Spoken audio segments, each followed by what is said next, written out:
Hello Malegaon, ये है आपकी आवाज। महापौरांकडे तुम्ही आले होते, काय विषय होता आणि काय निवेदन दिलं?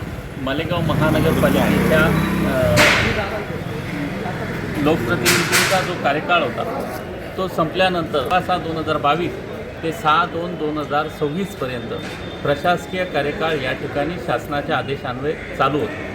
प्रशासकीय काळात मालेगाव महानगरपालिकेचा कारभार हा तत्कालीन आयुक्तांनी त्यांच्या मनमर्जीने आणि त्यांच्या मनाप्रमाणे जसा वाटेल तशा पद्धतीने खर्च करत या गावाच्या तिजोरीची लूट केली असा आमचा स्पष्ट आरोप आहे।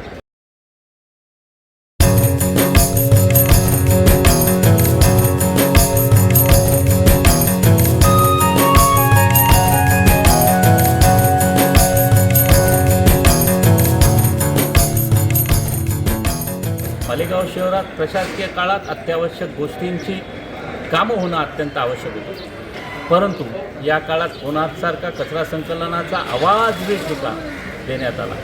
त्याचबरोबर सिमेंट रस्त्यांचे कामांमध्ये अभाऊ टेंडर्स काही कामं हे 10, 15, 20, 25, 30% अभाऊ रेटने दिले गेलेले आहेत। त्याचबरोबर जो भुयारी गटारचा ठेका आहे त्या ठेक्यामध्ये तांत्रिक अनेक अडचणी आहेत। जनतेने याबाबत वारंवार शंका उपस्थित केली, परंतु त्याचं समाधान करण्याऐवजी मनमर्जीने आणि हुकुमशाही पद्धतीने तो कामकाज पुढे रेटण्यात आला। त्याचबरोबर शहरात मलेरियासारख्या महत्त्वाच्या 7 रोग प्रतिबंधक उपायासाठी अतिशय महत्त्वाच्या असलेल्या उपाययोजनांकडे दुर्लक्ष करून त्याचं टेंडर देखील देण्यास त्यांनी जाणीवपूर्वक टाळाटाळ केली। अशा अनेक गोष्टी या प्रशासकीय काळात घडलेल्या आहेत। त्या विशिष्ट लोकांच्या मनमर्जीने आणि विशिष्ट लोकांच्या हितासाठी काम करण्याचं काम गेल्या प्रशासकीय काळात झालेलं आहे असा आमचा स्पष्ट आरोप आहे। आणि या सर्वाची मालेगाव शहराच्या जनतेपुढे एक विस्तृत अशी माहिती उपलब्ध झाली पाहिजे। 2022च्या अगोदर लोकप्रतिनिधी मंडळ अस्तित्वात असताना मालेगाव शहराच्या महापालिकेची आर्थिक परिस्थिती, त्यावेळेस असलेलं उत्पन्न, त्यावेळेस महापालिकेवर असलेलं कर्ज आणि 2022 नंतर प्रशासकीय काळात महापालिकेच्या उत्पन्नात किती वाढ झाली, कर्जात किती वाढ झाली, त्यात कसा खर्च करण्यात आला आणि जे काही कामं करण्यात आली त्या कामांमध्ये गुणवत्ता असेल, त्याचा विकासाचा अभाऊ टेंडरिंगचा विषय असेल, त्याचबरोबर किती कमी दराने ते टेंडर्स दिले गेलेत याचा विषय असेल, त्याचबरोबर शहरातल्या अत्यावश्यक गोष्टींची मूलभूत सोयीसुविधांसाठी काय कामं करण्यात आले, लोकप्रतिनिधींनी दुर्लक्ष केलेल्या गोष्टी कशा पूर्तता करण्यात आली, या सर्वाची सखोल चौकशी होणं अत्यंत आवश्यक आहे। आणि याची श्वेतपत्रिका मालेगावच्या जनतेपुढे येणं गरजेचं आहे। कारण ऐसा है कि कोणार्क इंफ्रास्ट्रक्चर को हमने कचरा संकलन का ठेका दिया, वो बहुत ही ज़्यादा रकम को दिया गया है। भुयारी गटर का जो विषय है उसमें टेक्निकल ग्राउंड्स पे वो टिकने वाला नहीं है। साथ ही साथ मलेरिया का टेंडर हो गया, सीमेंट रोड के जो भी काम चल रहे हैं उसमें बहुत सारे अभाऊ टेंडर हुए, मतलब ज़्यादा रकम दी गई। उसमें बहुत सारा भ्रष्टाचार या कॉर्पोरेशन में 3, 3.5, 4 साल में आयुक्त के प्रशासकीय काल में हुआ है। उसकी सखोल चौकसी करके उसका सब ऑडिट मालेगांव की जनता के सामने आना चाहिए। लोक प्रतिनिधियों को मालेगांव की आर्थिक स्थिति की, महापालिका की आर्थिक स्थिति की जानकारी मिलनी चाहिए और मालेगांव शहर को भी समझना चाहिए प्रशासकीय काल कितना अच्छा था, कितना बुरा था, शहर का हित हुआ या उसमें शहर का नुकसान हुआ। ये सब चीज़ें जब जनता के सामने आएगी तब मालेगांव शहर में प्रशासन का असली चेहरा सामने आएगा।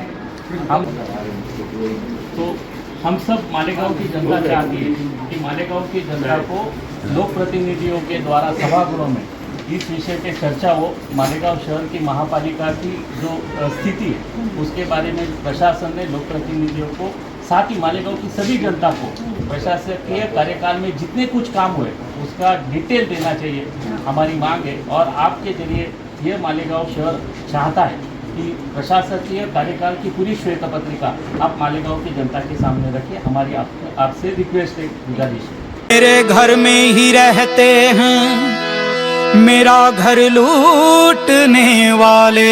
मालेगावच्या जनतेच्या हितासाठी प्रशासकीय काळात झालेल्या कामांची सखोल चौकशी आणि त्याची श्वेतपत्रिका ही मालेगाव महानगरपालिकेचे प्रथम नागरिक महापौर मॅडम यांना आम्ही निवेदन देऊन केले आहे की आपण मालेगाव शहराच्या हितासाठी महापालिकेच्या प्रशासकीय काळाची श्वेतपत्रिका ही काढावी आणि ती जनतेच्या पुढे यावी. त्यावर शासन स्तरावरून कारवाईची अपेक्षा आम्ही या ठिकाणी आता व्यक्त केलेली आहे. महापौर मॅडमांनी यावर योग्य ती कारवाई न केल्यास येणाऱ्या काळात आम्ही मालेगावकर विधायक संघर्ष समिती स्थानिक नागरिकांच्या सजग नागरिकांच्या मदतीने यावर पाठपुरावा करेल. मालेगाव महानगरपालिकेच्या प्रशासकीय काळात झालेल्या कामांची सखोल चौकशी व्हावी यासाठी आणि श्वेतपत्रिका काढावी यासाठी सर्व पक्षीय नगरसेवकांनी येणाऱ्या महासभेमध्ये ठराव पारित करावा असं आव्हान मी मालेगावच्या जनतेच्या वतीने सर्व सन्माननीय नगरसेवकांना नवनियुक्त लोकप्रतिनिधींना या ठिकाणून करू इच्छितो. धन्यवाद. महानगरपालिकेच्या नवीन लोकप्रतिनिधी मंडळाने प्रशासकीय कार्यकाळाची जर श्वेतपत्रिका घोषित केली नाही तर मालेगाव महानगरपालिकेच्या नवीन बॉडीबद्दल जनतेमध्ये संशय निर्माण होईल आणि हे पण भ्रष्टाचाराला खतपाणी घालू इच्छितात का हा प्रश्न निर्माण होईल. आणि त्यामुळे जर त्यांनी ही श्वेतपत्रिका घोषित केली नाही तर आम्ही मालेगावकर विधायक संघर्ष समिती रस्त्यावरची लढाई लढेलच, त्याचबरोबर न्यायालयात देखील यावर लढणार आहे.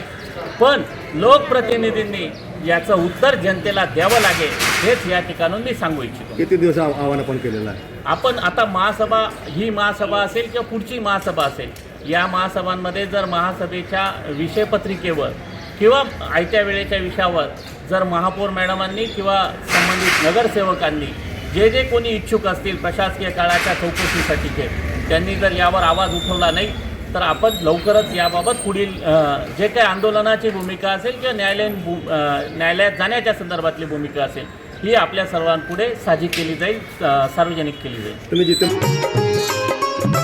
साथी हमारा कौन बनेगा, साथी हमारा कौन बनेगा, तुम ना सुनोगे तो कौन सुनेगा, तुम ना सुनोगे तो कौन सुनेगा. हेलो मालेगांव, ये है आपकी आवाज.